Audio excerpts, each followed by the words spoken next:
if the power absorbed by the battery is 10 watts, then determine its voltage E. So ఇది question. So based upon intelligence theorem base చేసుకొని దీన్ని మనం solve చేస్తాం. So ఎలా solve చేస్తామో చూద్దాం first. So దీన్ని సాల్వ్ చేసేటంటే ఫస్ట్ మనకి ఏంటంటే ఏదైతే బ్యాటరీ ఇచ్చాడో బ్యాటరీ దగ్గర ఎంత ఇచ్చాడు, పవర్ అబ్జర్వ్డ్ బ్యాటరీ అనేది 10 వాట్స్ అనేది ఇచ్చాడు. ఓకేనా, 10 వాట్స్ అనేది ఇచ్చాడు. సో కాబట్టి దీన్ని మనం ఏం చేస్తారంటే ఫస్ట్ వోల్టేజ్ అంటే థెవెనిన్ ఈక్వివలెంట్ సర్క్యూట్గా మార్చుకుంటాం. దీన్ని ఏం చేస్తామంటే ఈ బ్యాటరీ వోల్టేజ్ ఏదైతే ఉందో ఈ అనేది దాని పక్కన పెట్టి రిమైనింగ్ సర్క్యూట్ ఏదైతే ఉందో దాన్ని మనం ఏం చేస్తాం థెవెనిన్ థియరం ఈక్వివలెంట్గా మార్చుకుంటాం. సో కాబట్టి ఫస్ట్ థెవెనిన్ రెసిస్టెన్స్ అనేది కనుక్కుంటాం. ఈ థెవెనిన్ రెసిస్టెన్స్ అనేది ఎక్కడ కనుక్కుంటాం, అక్రాస్ బ్యాటరీ ఏదైతే ఉందో ఆ టెర్మినల్ దగ్గర కనుక్కుంటాం. సో కాబట్టి అంటే ఈ సర్క్యూట్ ఏమైపోద్ది అంటే ఇక్కడ ఇది కనుక్కునేటప్పుడు మనం ఏం చేస్తామంటే ఏదైతే వోల్టేజ్ సోర్స్ ఉందో దాన్ని షార్ట్ సర్క్యూట్ చేస్తాం. ఓకే, సో దాన్ని షార్ట్ సర్క్యూట్ చేస్తాం. ఈ రిమైనింగ్ ఎలిమెంట్స్ అనేది తీసుకుంటాం. సో ఇది షార్ట్ సర్క్యూట్. ఇదేంటి అక్రాస్ ఆర్టీహెచ్ అనేది కనుక్కుంటాం. సో దీని వాల్యూ ఎంత అంటే 10, దీని వాల్యూ 10, దీని వాల్యూ 5. సో ఇప్పుడు నాకు ఈ రెండు ఎలిమెంట్స్ ఎలా కనెక్ట్ అయినాయి అంటే ప్యారల్లో కనెక్ట్ అయినాయి. సో 2 సేమ్ రెసిస్టర్స్ ప్యారల్లో కనెక్ట్ అయినప్పుడు దానికి ఈక్వివలెంట్ ఏమవుద్ది, ఆఫ్ అవుతుంది. సో కాబట్టి ఇప్పుడు నాకేమవుద్ది అంటే ఇది 5 ohms అనేది వస్తుంది. అదేవిధంగా దీని యొక్క రెసిస్టెన్స్ ఆల్రెడీ ఎగ్జిస్ట్ అయింది 5 ohms అన్నమాట. సో ఇది వచ్చేసరికి ఆర్టీహెచ్. ఇప్పుడు నాకు థెవెనిన్ రెసిస్టెన్స్ వాల్యూ ఎంత అంటే నాకు so 5 + 5 that equal to 10 ohms. So కాబట్టి ఆర్టీహెచ్ వాల్యూ ఎంత అంటే నాకు 10 ohms అన్నమాట. నెక్స్ట్ కేస్ 2లో ఏంటంటే మనం వీటీహెచ్ వాల్యూ అనేది కనుక్కుంటాం. మరి వీటీహెచ్ వాల్యూ అనేది ఎలా కనుక్కుంటాం, ఏదైతే బ్యాటరీ ఇచ్చాడో దాన్ని మనం ఓపెన్ సర్క్యూట్ చేసుకుంటాం. అంటే ఎట్లాగా అంటే ఏదైతే 40 volts ఉందో అలానే పెట్టుకుంటాం. ఇది 10, ఇది 10, ఇది 5. సో అక్రాస్ ఈ బ్రాంచ్ దగ్గర మనం ఏం చేస్తామంటే థెవెనిన్ వోల్టేజ్ అనేది కనుక్కుంటాం. ఓకేనా, అక్రాస్ ఆ దగ్గర థెవెనిన్ వోల్టేజ్ అనేది కనుక్కుంటాం. ఇది ఎలాగో 5 volts అనేది ఓపెన్ సర్క్యూట్ కాబట్టి ఇప్పుడున్న నాకు 40 volts ఏదైతే ఉందో ఈ 40 volts అనేది ఇక్కడున్న 10 ohms ఈక్వల్ రెసిస్టర్ ఉంది కాబట్టి సేమ్ డివైడ్ అవుద్ది అన్నమాట. అంటే మీనింగ్ ఏంది, ఇక్కడ 20 volts అదేవిధంగా ఇక్కడ 20 volts అని డివైడ్ అవుతుంది. ఓకేనా, ఇలా డివైడ్ అయిపోతుంది. ఎందుకని ఇందులో పాస్ అయ్యే కరెంట్ అనేది 0 కాబట్టి ఓపెన్ సర్క్యూట్ కాబట్టి ఈ 5 ohms దగ్గర ఎలాంటి కరెంట్ పాస్ అవ్వదు. సో కాబట్టి మనం తీసుకునే ఈ 40 volts అనేది మనం ఇక్కడ 2 రెసిస్టర్స్ సేమ్ రెసిస్టర్స్ ఉన్నాయి కాబట్టి ఒక్కొక్క రెసిస్టర్ దగ్గర 20 volts అనేది ఎగ్జిస్ట్ అవుతుంది. మరి 20 volts ఎగ్జిస్ట్ అయినప్పుడు అక్రాస్ ఈ పాయింట్ నుంచి ఈ పాయింట్ దగ్గర కూడా ఏంది థెవెనిన్ వోల్టేజ్ ఉంది. అంటే దీని నుంచి మనకు వీటీహెచ్ వాల్యూ ఎంత వస్తుంది అంటే నాకు 20 volts అంట. ఓకే, సో ఇప్పుడు నాకు రెసిస్టెన్స్ వాల్యూ తెలిసింది, అదేవిధంగా వోల్టేజ్ వాల్యూ తెలిసింది. సో దీని బేసిస్ మనం ఏం చేస్తాం ఇప్పుడు సో సర్క్యూట్ మనం డ్రా చేసుకుంటాం. సో ఎట్లా అంటే సో థెవెనిన్ వోల్టేజ్, వీటీహెచ్, అదేవిధంగా ఆర్టీహెచ్. సో ఇక్కడ మనం బ్యాటరీ ఏదైతే ఉందో ఆ బ్యాటరీ కనెక్ట్ చేస్తాం. బ్యాటరీ వోల్టేజ్ ఈ. ఇక్కడ ఆర్టీహెచ్ వాల్యూ ఎంత అంటే నాకు 10 ohms, వీటీహెచ్ వాల్యూ ఎంత అంటే నాకు 20 volts. సో ఇది. సో ఇందులో మనకు కరెంట్ అనేది ఇలా పాస్ ఆన్ అవుతుంది. ఇది కరెంట్ ఐ. ఓకే, సో ఇది. అయితే వాడు మనకు ఒకటి ఇచ్చాడు అన్నమాట. ఏమి ఇచ్చాడు, power absorbed by the battery is అన్నాడు. సో మరి power absorbed by the battery, so మనకి ఇచ్చిన పాయింట్ ఏంటంటే power absorbed by the battery. So power absorbed by the battery అంటే జనరల్ పవర్ అంటే ఏం రాస్తాం మనం, P = E × I. ఎందుకంటే ఇక్కడ బ్యాటరీ కాబట్టి ఈ అందులో పాస్ అయ్యే కరెంట్ I. మరి దీని వాల్యూ ఎంత ఇచ్చాడు, 10 ఇచ్చాడు. అంటే సో E × I = 10 watts అన్నమాట. ఇది మనకు ప్రాబ్లం ఇచ్చాడు కాబట్టి దాన్ని తీసుకున్నాం. సో ఇప్పుడు మనం ఏం చేస్తారంటే ఈ లూప్లో సో ప్రతి ఒక్క దానికి according to intelligence theorem base చేసుకొని డెలివరింగ్ పవర్ = అబ్జార్బింగ్ పవర్ అని రూల్ ఉంది కదా, దాన్ని మనం అప్లై చేసుకుంటాం. సో అకార్డింగ్ టు ఇంటెలిజెన్స్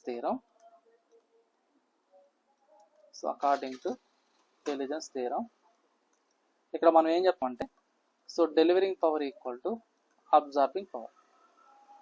మరి ఇందులో డెలివర్ పవర్ అంటే ఇక్కడ చూడండి ఏదైతే మనం వోల్టేజ్ సోర్స్ తీసుకున్నామో సో అక్కడ ఈ కరెంట్ అనేది నెగిటివ్ టెర్మినల్కి ఎంటర్ అవుతుంది కాబట్టి అది డెఫినెట్గా ఏమవుతుంది, డెలివరింగ్ పవర్ అవుతుంది. సో కాబట్టి ఇక్కడ వోల్టేజ్ ఉన్నది ఏంటంటే 20, అందులో పాస్ అయ్యే కరెంట్ అంటే థెవెనిన్స్ వోల్టేజ్ దగ్గర పాస్ అయ్యే కరెంట్ I, కాబట్టి I అదేమవుతుంది డెలివరీ పవర్ అవుతుంది. ఇట్ ఈక్వల్ టు ఇక్కడ అబ్జార్బింగ్ పవర్ అంటే రెసిస్టర్ ఎప్పుడు కానీ పవర్ని అబ్జార్బ్ చేసుకుంటుంది.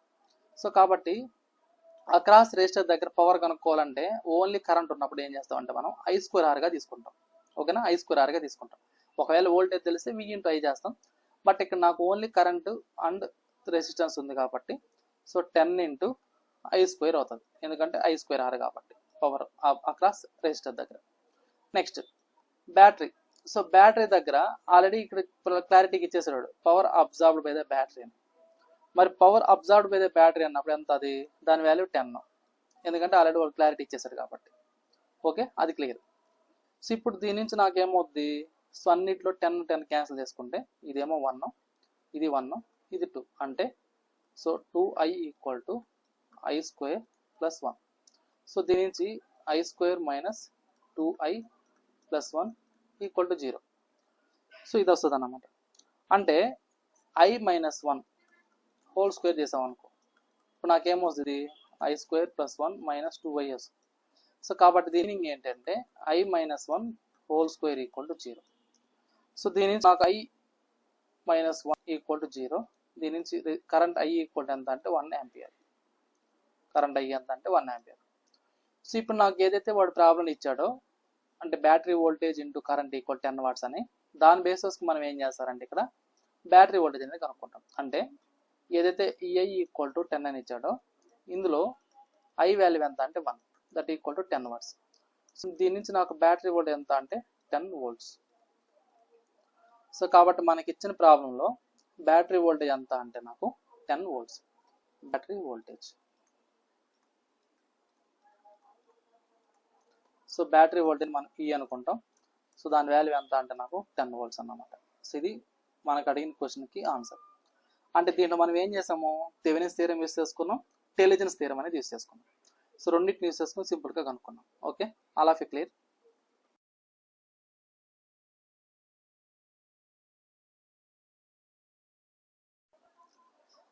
సో నెక్స్ట్ థియరం ఏంటంటే మిల్మన్స్ థియరం.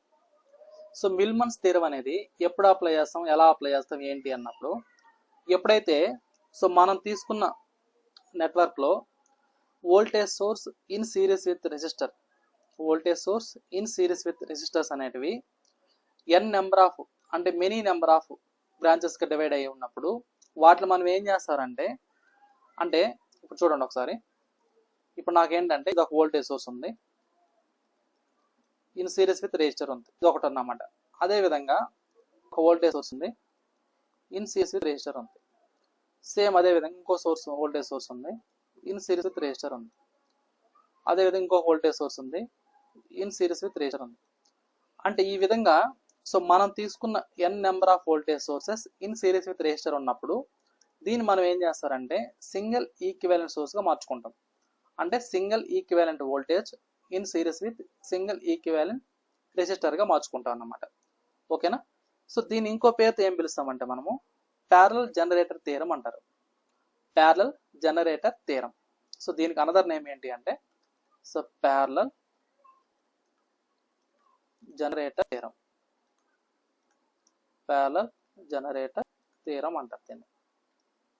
ఓకేనా. సో ఇక్కడ నాకున్నదేమో ఇది వోల్టేజ్ V1, ఇక్కడ ఉన్న రెసిస్టర్ R1, అదేవిధంగా వోల్టేజ్ V2, ఇక్కడ ఉన్న రెసిస్టర్ R2, అదేవిధంగా వోల్టేజ్ V3, ఇక్కడ ఉన్న రెసిస్టర్ R3, అదేవిధంగా వోల్టేజ్ V4, రెసిస్టర్ ఏమో R4, ఇలా అన్నమాట. సో ఈ విధంగా కనెక్ట్ అయిన వాటిని ఇలా n నెంబర్ ఆఫ్ కనెక్ట్ అయినాయి అనుకోండి. So n number of voltage sources, n number of resistors ఇలా కనెక్ట్ అయినప్పుడు సో దీన్ని సింగిల్ ఈక్వివాలెంట్గా మార్చుకుంటాం. ఓకేనా. అంటే ఈ విధంగా ఉన్న నెట్వర్క్ని మనం ఏం చేస్తారంటే సింగిల్ ఈక్వివాలెంట్గా మార్చుకుంటాం. So Millman's equivalent voltage V(m), Millman's equivalent resistance R(m)గా మార్చుకుంటాం అన్నమాట. ఓకేనా. సో ఇదేంటిది across A and B. Okay. So మరి దీన్ని ఏ విధంగా రాసుకోవచ్చు, దాని యొక్క మ్యాథమెటికల్ ఈక్వేషన్ ఏంటి అన్నప్పుడు, అంటే సింగిల్ ఈక్వివాలెంట్గా రాసుకున్నాం అన్నా ఓకే బాగానే ఉంది.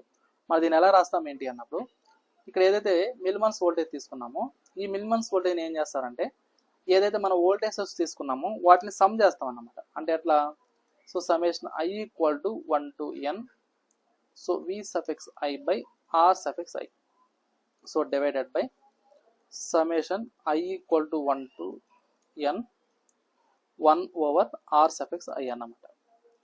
అంటే దీన్ని ఇంకో విధంగా ఎలా రాసుకోవచ్చు అంటే మనము ఇప్పుడు 1/R అంటే కండక్టెన్స్గా రాసుకోవచ్చు మనం, అంటే జీగా రాసుకోవచ్చు.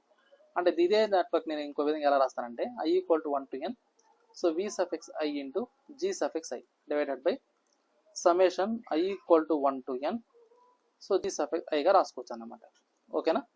అంటే ఇప్పుడు మనం ఏదైతే తీసుకున్నామో దీన్ని సో జనరల్గా మనం ఎలా రాసుకోవచ్చు అంటే ఇక్కడ, అంటే మీకు అర్థం కావడానికి చెప్తున్నాను నేను ఇక్కడ. సో V సఫిక్స్ M అన్నప్పుడు so V1 by R1 plus V2 by R2 plus V3 by R3 plus and so on Vn over Rn divided by so 1 by R1 plus 1 by R2 plus 1 by R3 plus 1 by R4 plus and so on 1 by R suffix n ఇలా రాసుకుంటాను అన్నమాట. Okay. So దీన్ని ఇదే అంటే ఇక్కడ నేను summation రాశాను కదా, సో దాని ప్లేస్లో మనం ఇలా కూడా తీసుకోవచ్చు.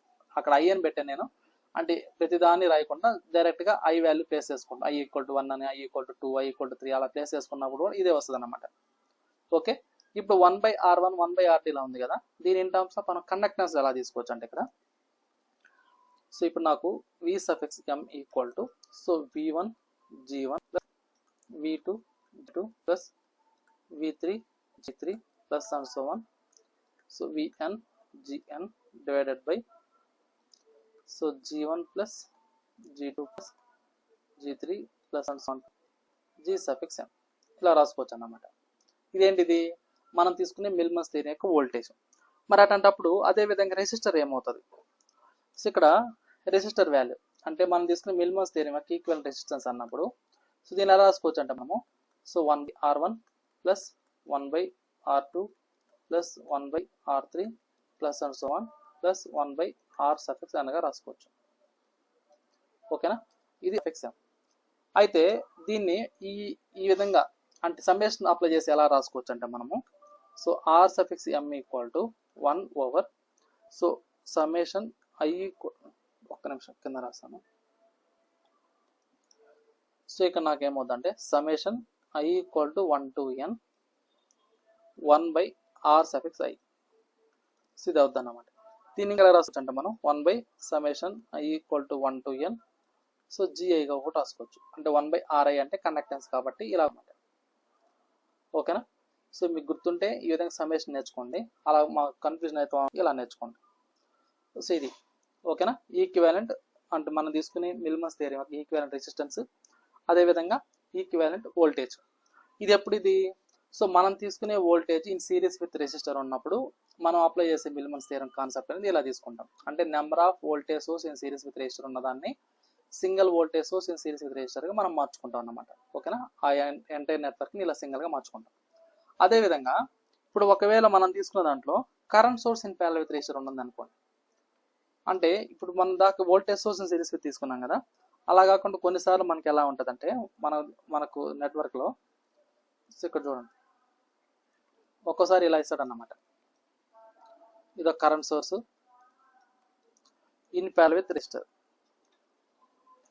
సో దీని వాల్యూ I1, దీని వాల్యూ R1. అదేవిధంగా అనదర్ కరెంట్ సోర్స్, ఇది ఒక వోల్టేజ్ సోర్స్, ఇదేమో I2. నెక్స్ట్ అదేవిధంగా ఒక current source in parallel with resistor. So ఇలాంటివి ఏంటంటే n నెంబర్ ఆఫ్ కనెక్ట్ అయినప్పుడు, అంటే మనం తీసుకునే ఈ కరెంట్ అనేటివి n నెంబర్ ఆఫ్ కనెక్ట్ అయినప్పుడు, సో ఇక్కడ నాకేమైపోతుంది అంటే ఇక్కడ ఇదేమో I సఫిక్స్ n, సో ఇక్కడ రెసిస్టర్ వచ్చేసరికి R సఫిక్స్ n.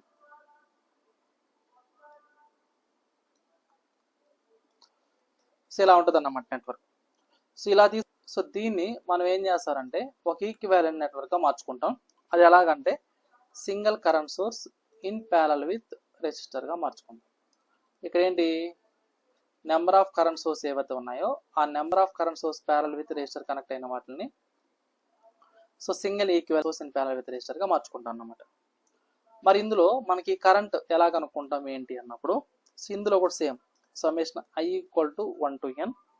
సో ఇందులో ఏమవుతుంది నాకు అంటే I suffix I into R suffix I divided by so summation I equal to 1 to n so R suffix I.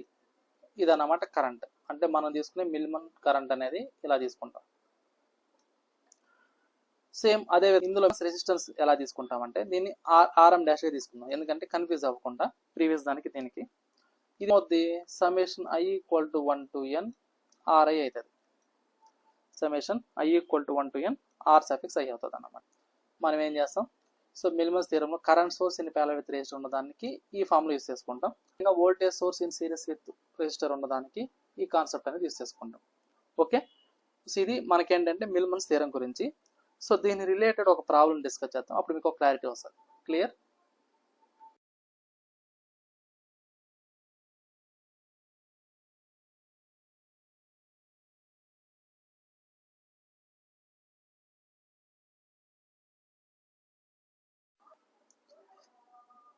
So ఈ ప్రాబ్లం ఏంటంటే determine current IX. So determine current IX across 5 ohm resistor. So ఇది question. So ఇక్కడ చూడండి, ఇక్కడ మనకు number of voltage source in series resistor ఉన్నాయి. So 3 voltage sources in series resistor ఉంది, ఒక current source in parallel with resistor ఉంది. So దీన్ని మనం ఏం చేద్దామంటే ఏదైతే ఈ సోర్స్ ఇచ్చాడో దీన్ని కూడా వోల్టేజ్ సోర్స్ సిరీస్ విత్ రెసిస్టర్గా మార్చేద్దాం. సో అప్పుడు నాకేమవుద్ది, so V equal to IR కాబట్టి కరెంట్ ఏమో 10, రెసిస్టర్ ఏమో 3, అంటే 30 వోల్ట్ అనేది వస్తుంది. అంటే ఇదే సర్క్యూట్ అనేది నాకేమైపోద్ది అంటే ఇక్కడ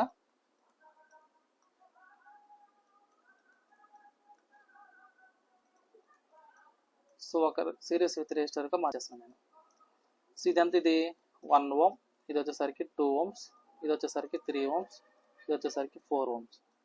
దీని వాల్యూ 40 volts, దీని వాల్యూ 30 volts, దీని వాల్యూ 20, దీని వాల్యూ 10. ఓకే, సో ఇక్కడ నాకు ఇదేంటిది అక్రాస్ 5 ohm రెసిస్టర్ ఏదైతే ఉందో దాన్ని మనం ఏం చేస్తామంటే ఇక్కడ ఆ రెసిస్టర్ యాసిటీస్ తీసుకున్నాం. ఇందులో పాస్ అయ్యే కరెంట్ I సఫిక్స్ X. ఇప్పుడు నాకేంటంటే ఏదైతే voltage source series resistor number of connect అయినాయో సో వీటిని మనం ఏం చేస్తారంటే సింగిల్ ఈక్వివలెంట్గా మార్చుకుంటాం. ఓకేనా, సింగిల్ ఈక్వివలెంట్గా మార్చుకుంటాం. మరి సింగిల్ ఈక్వివలెంట్ ఎలా మార్చుకుంటాం, అకార్డింగ్ టు మిల్మన్స్ థియరం యూస్ చేసుకొని మనం సింగిల్ ఈక్వివలెంట్గా మార్చుకుంటాం.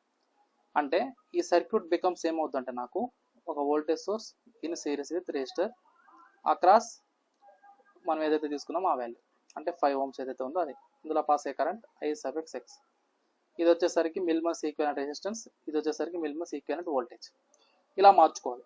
మరి ఈ మిల్మన్స్ ఈక్వివలెంట్ వోల్టేజ్ ఏమవుతుందంటే నాకు ఏదైతే వోల్టేజ్ V1 ఉందో సో అంటే ఫస్ట్ది 10 ఓవర్ రెసిస్టర్, అదైతే second one so 20 over 2, so 30 over 3, 40 over 4 divided by so 1/1 plus 1/2 plus 1/3 plus 1/4.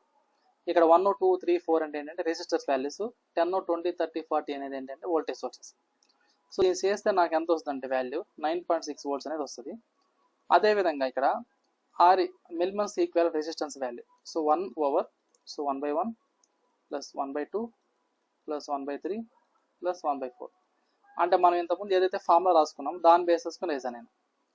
So ఇప్పుడు నాకు ఈ రెసిస్టర్ వాల్యూ సాల్వ్ చేసి ఎంత వస్తుందంటే నాకు సో 0.48 ohms అనేది వస్తుంది. సో ఇప్పుడు నాకు వోల్టేజ్ తెలుసు, రెసిస్టర్ తెలుసు, అదేవిధంగా లోడ్లో తీసుకునే రెసిస్టర్ తెలుసు. సో కాబట్టి నాకు ఈ సర్క్యూట్ ఏమవుతుందంటే ఇక్కడ సో ఇక్కడ చూడండి, ఇది మనం తీసుకున్న మిల్మన్స్ వోల్టేజ్ ఎంత, దీని వాల్యూ 9.6. అదేవిధంగా Millman's equivalent resistance R suffix M, దీని వాల్యూ ఎంత అంటే 0.48.